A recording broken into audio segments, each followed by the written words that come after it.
1 Peter 1:7, beginning in verse 6, for context, in this you rejoice. Remember, in this is referring to your salvation.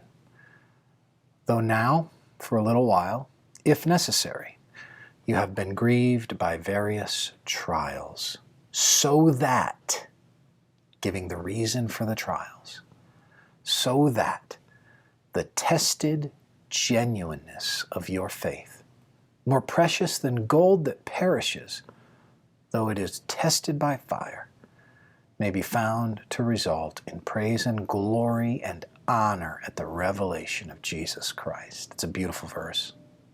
What's the point? Well, when you think about trials,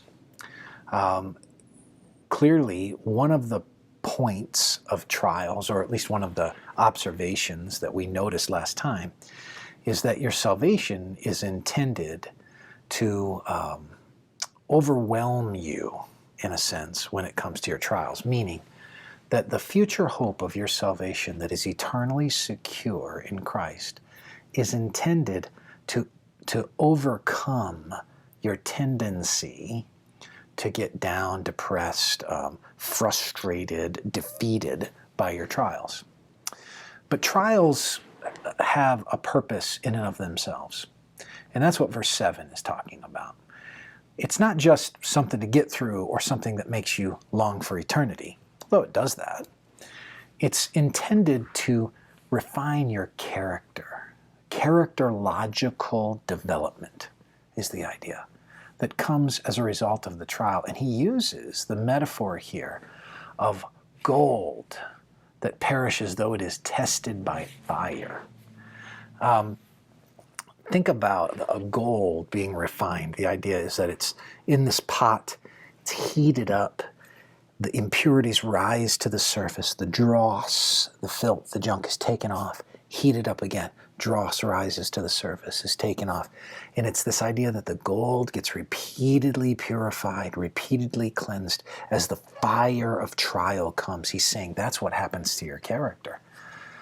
Your character doesn't develop overnight. As Mark Buchanan says, it's like wind carving stone. You take a long time, but trials become God's tool. As C.S. Lewis said, pain is like God's megaphone to rouse a deaf world. It's as though it presses on us. As Malcolm Muggeridge said, in all my years, I really only learned through the crucible of pain and suffering. That's the great teacher. And so as you walk through difficulty and suffering, Peter reminds us, hey, there's things to be had here, and namely your character to be reformed and developed. So as you go through difficulty, just think, ponder, meditate, and dwell on what is it that God is trying to chisel away.